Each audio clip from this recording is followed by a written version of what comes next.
noches, estimados amigas y amigos. Nuevamente el programa de curso es un programa de conversaciones sobre diversos temas de la realidad local, regional y nacional del Centro de Estudios Superiores Universitarios. Esta noche tengo como invitado a mi colega y amiga Sara Hines. Ella es investigadora asociada del Centro de Estudios Superiores Universitarios.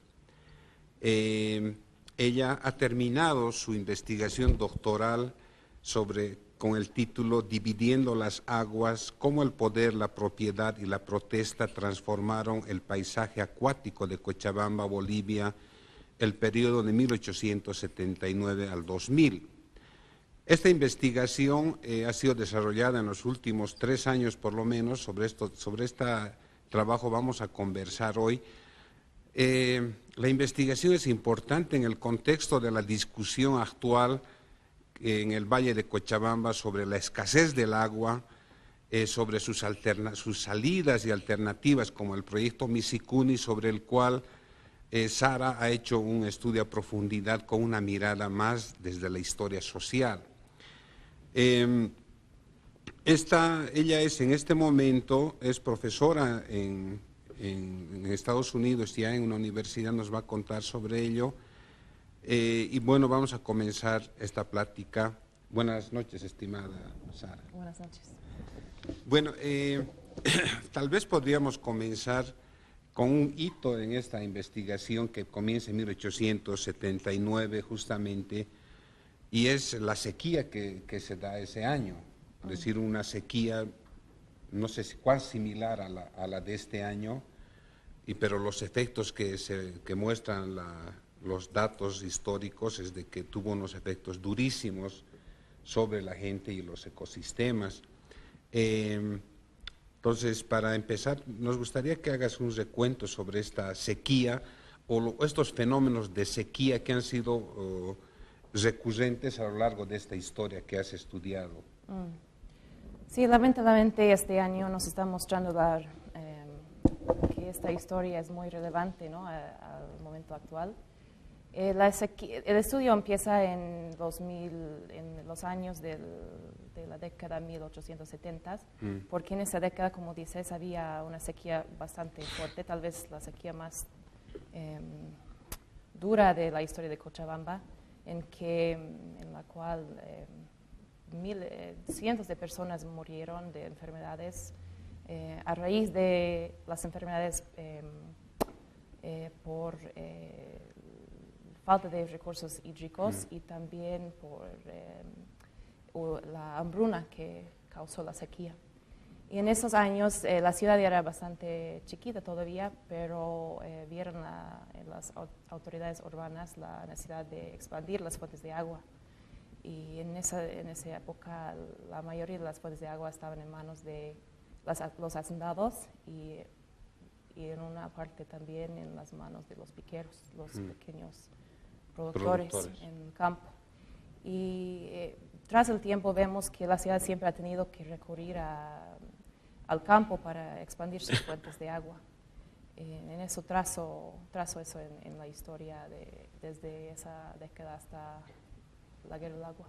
Claro, digamos, la investigación es una suerte de historia larga, como tú llamas, es una suerte de historia larga del control privado del agua. Es decir, cómo en estos poco más de 100 años, en realidad es la historia de cómo sectores de élite de la región desarrollan estrategias de expansión, de acceso a fuentes de agua y las discusiones que hay en este proceso.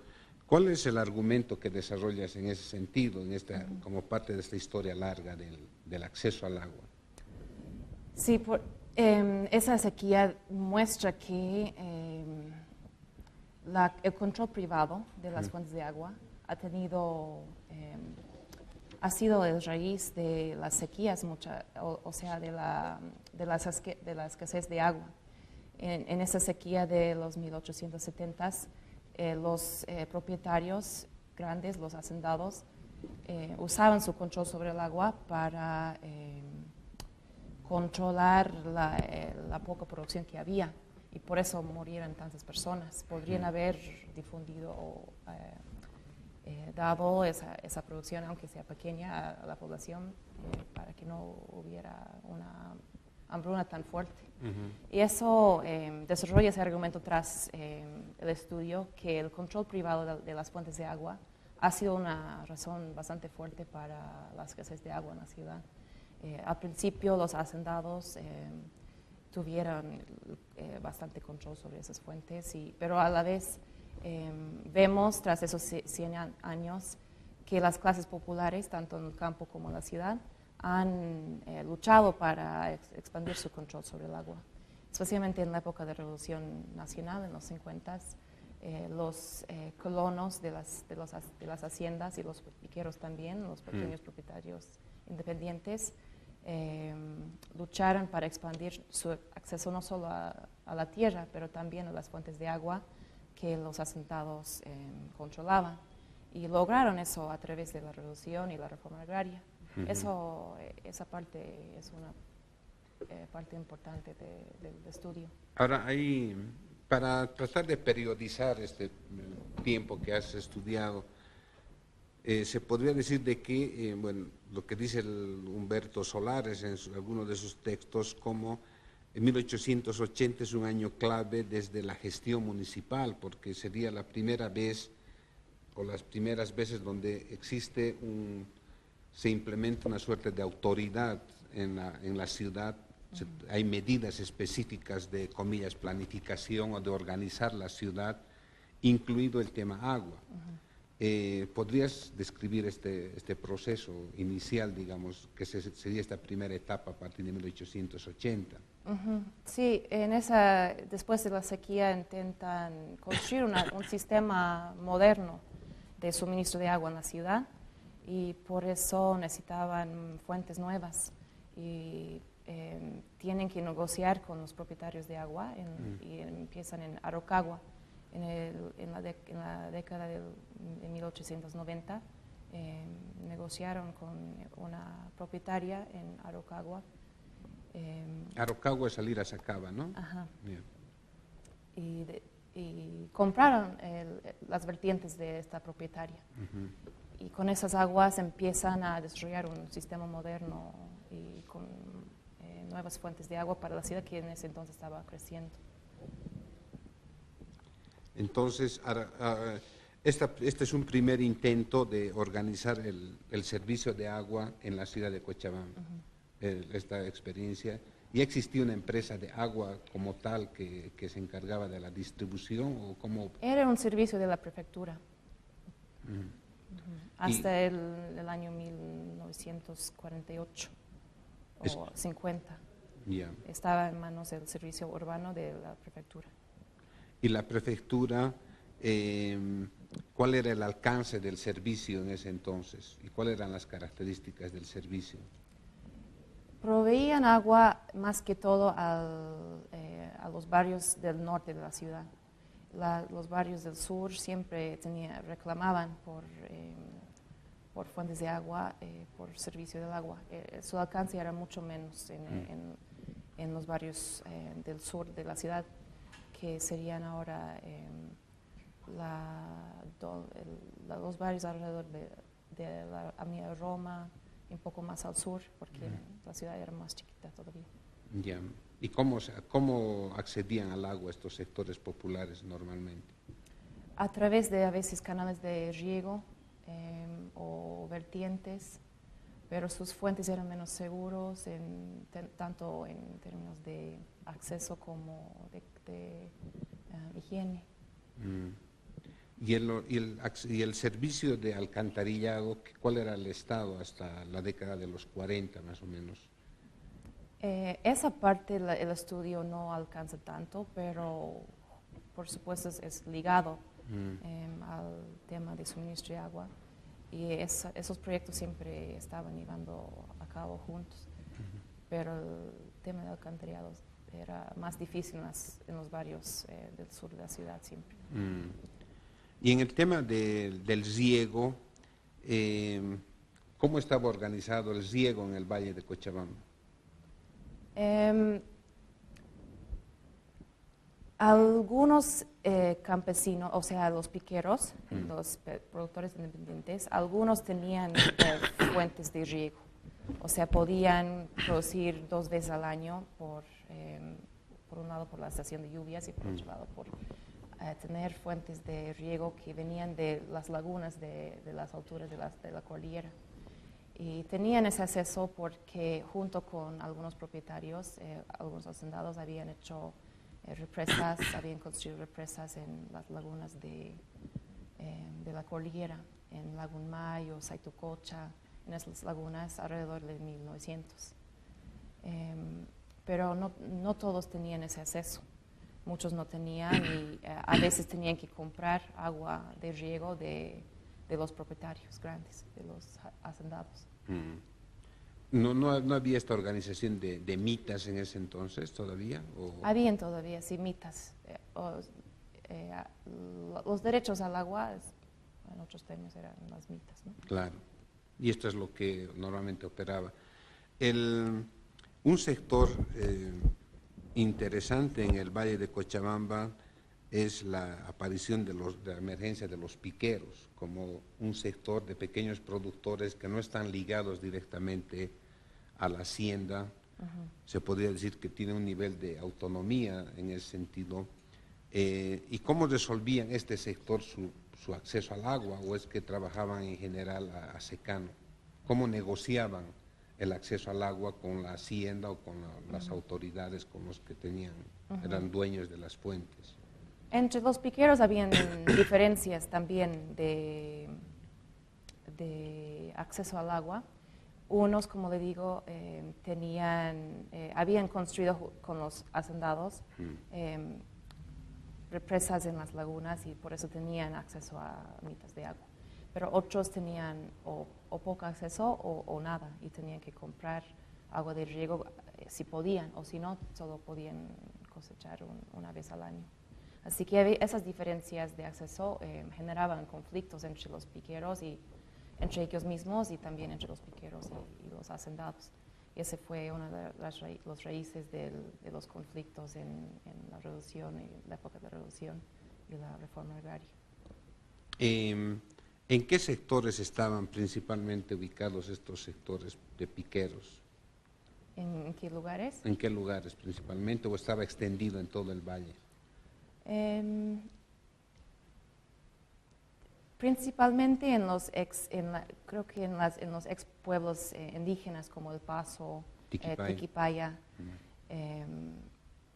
y en ciertas partes del cercado, en el noroeste del cercado. Ahí la piquería era más fuerte. Pero a la vez vivían al lado de los hacendados, porque los hacendados, las haciendas habían ido creciendo, comprando o robando la tierra y el agua de las comunidades indígenas antes y después de los piqueros, pero siempre se coexistían la piquería y las haciendas. Y en estos conflictos por el agua, ¿cómo se expresaban por parte de los piqueros? ¿Había movilizaciones o eran demandas escritas? ¿Cómo eran sus formas de acción colectiva del sector para acceder al agua? A través de sus sindicatos se organizaban, a veces escribían reclamos, resoluciones a las autoridades de la prefectura o a veces a las autoridades nacionales, especialmente en la época de la revolución, porque se sentían que había más posibilidad de lograr sus demandas.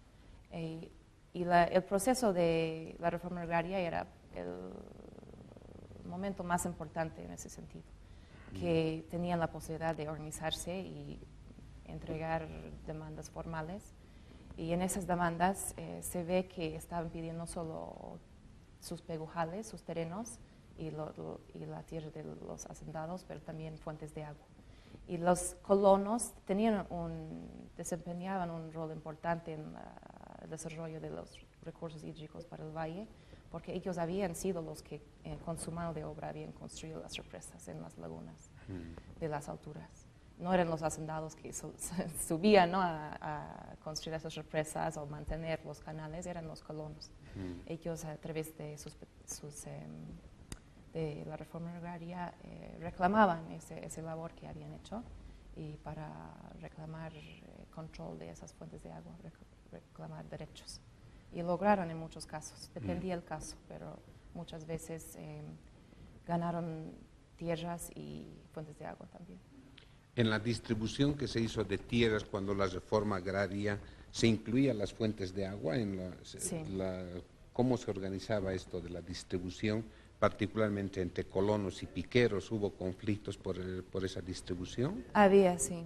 Y era complicado, depende del caso, pero por ejemplo en el caso de Tirani, esa hacienda era, la familia se llamaba Plaza, creo, y los colonos lograron el control de la mitad de las fuentes de agua, y esa hacienda eran dueños, esa familia, de las lagunas de San Juan y San Pablito. Y con la reforma agraria, los colonos ganaron la mitad de esas aguas. Pero a la vez los piqueros se sentían desfavorados porque excluidos de ese proceso, porque los colonos de repente se volvieron más poderosos que los piqueros, porque ganaron una buena parte de las tierras y fuentes de agua de los hacendados, mientras los piqueros muchas veces estaban excluidos de ese proceso. Pero en otros casos a veces se pegaban a los casos agrarios, los piqueros con los colonos, y demandaban juntos las tierras y las fuentes de agua. En algunos casos actuaban como aliados, en otras eran adversarios, dependiendo de la situación, más bien. Sí. Esto nos lleva a otro tema, que es el tema del proyecto Misicuni. Tú has trabajado a profundidad de este proyecto y has mostrado cómo el proyecto es parte de una historia larga, de esta historia larga también del agua. ¿De dónde sale el proyecto Misicuni? Podríamos reconstruir esta parte histórica de cómo surge, y tú argumentas esto de cómo un proyecto que originalmente es de las élites se convierte en parte del imaginario de la gente, ¿no? del pueblo, y lo hace suyo, digamos. ¿Podrías analizar esta parte? Sí, la primera propuesta para el proyecto, de lo que he encontrado, es del año 1944, cuando el ingeniero Luis Calvo Sux estaba buscando, él era encargado del servicio de aguas de la prefectura, y estaba buscando una nueva fuente para la ciudad, porque la ciudad estaba creciendo muy rápido, después de la guerra del Chaco, y había muchos migrantes del campo a la ciudad, y también habían unas sequías muy fuertes en esos años también. Y él recorría por la cordillera buscando una fuente y proponía usar las aguas del río Misicuni. A la vez había otro cochabambino, Antonio Zimmerman, que era un empresario que propuso ese proyecto también, más para el tema riego, en los mismos años. Así que ellos eran los primeros de proponer el proyecto. Y en los 60s se vuelve más a la luz pública, y las élites, como dices, empiezan a proponer ese proyecto al gobierno nacional y a las autoridades locales. Y empieza a haber una propuesta de la élite cochambina, de los ingenieros, los planificadores, los arquitectos, los propietarios, para el proyecto Misicuni, para expandir las fuentes de agua para la ciudad y para el riego. Y esta motivación inicial que viene de los sectores empresariales o de las élites locales, ¿en qué momento se torna en un proyecto regional que es incorporado por los comités cívicos o las mismas organizaciones sociales? ¿Cómo se da esa transición? Es en los años 70 que las organizaciones populares en la ciudad empiezan a promover el proyecto. Los comités cívicos, había un nuevo comité cívico que se llamaba Junco, la Junta de la Comunidad, que era más, unía a las organizaciones populares como las FEJUVES, y la FEJUVE y los sindicatos, y a la vez los campesinos del valle ya estaban pidiendo el proyecto desde los 60s, desde más antes, ofreciendo su mano de obra, ofreciendo pagar cuotas para realizar el proyecto. Así que en los 60s, pero especialmente en los 70s, empieza a tomar, a traer un apoyo fuerte de la población local, regional, popular. ¿Habrá tenido algo que ver el hecho de que es un periodo de dictaduras, la expansión de este discurso, o no hay ninguna relación con el contexto sociopolítico de entonces? Creo que por el hecho de que Banzer estaba prometiendo y promoviendo un desarrollo económico por todo el país, y había un discurso de desarrollo viniendo del gobierno nacional. Y mientras Banzer, por un lado, estaba apoyando el proyecto hasta cierto punto, más estaba priorizando el desarrollo del Oriente. Así que daba una puerta a la población local de reclamar el proyecto. Y en el año 75 hay una caravana que sube al sitio de Misikuni, de la ciudad. Más que 1000 personas subieron al lugar, y las autoridades también, de CEMAPA, de la alcaldía, de la prefectura, pidiendo al gobierno nacional realizar estudios. Y después de esa movilización, el gobierno contrata el estudio de factibilidad. Esta movilización está relacionada también con la decisión del gobierno de apoyar un proyecto de presa en Tarija, entiendo, o Santa Cruz. Sí, había otro proyecto en el mismo momento, en Rositas, en Santa Cruz. Y ENDE estaba priorizando ese proyecto encima del proyecto Misikuni, por eso la población se enojó, básicamente. Yeah. Hoy el proyecto Misikuni está nuevamente en el tapete de la discusión. Tú acabas de visitar la zona de Vizcachas y Putucuni y has verificado algunos temas de discusión sobre la relación con las comunidades. ¿Y cuál es qué es lo que has encontrado en estas últimas visitas? Subí a Vizcachas la semana pasada y los comunarios de ahí me dijeron que quisieran rechazar el proyecto, que hace un mes han realizado una asamblea en la cual han decidido no dejar realizar el proyecto en su zona. Y les han avisado a las autoridades de la empresa Misikuni y dicen que no hay ningún acuerdo y que no quieren firmar ningún acuerdo, porque ya no es suficiente, sus fuentes de agua no son suficientes para sus cosechas, para sus animales. Dicen que el nivel, bueno, como en todo lado, la sequía les está afectando. En los años recientes el nivel de lluvia ha bajado bastante. Y no solo eso, sus comunidades se van a inundar si se realiza el proyecto. La comunidad de Vizcachas, de Montecuevo y de Colcachaca, y por eso están rechazando el proyecto. Este es un tema que está pendiente todavía de resolución. Bueno, lastimosamente los tiempos se nos han terminado. Yo quiero extender la invitación para este día jueves a partir de las 7 de la tarde. Sara estará haciendo una conferencia extendida de estos temas que hemos estado conversando en el CESU. Entonces los invitamos a las 7 de la tarde este jueves 4 de agosto, donde expondrá el tema de dividiendo las aguas, cómo el poder, la propiedad y la protesta transformaron el paisaje acuático en Cochabamba, Bolivia, en el periodo 1879 al 2000. Entonces está abierta la invitación y esperamos entonces que puedan asistir. Sarita, entonces estaremos el jueves nuevamente y gracias por tu participación.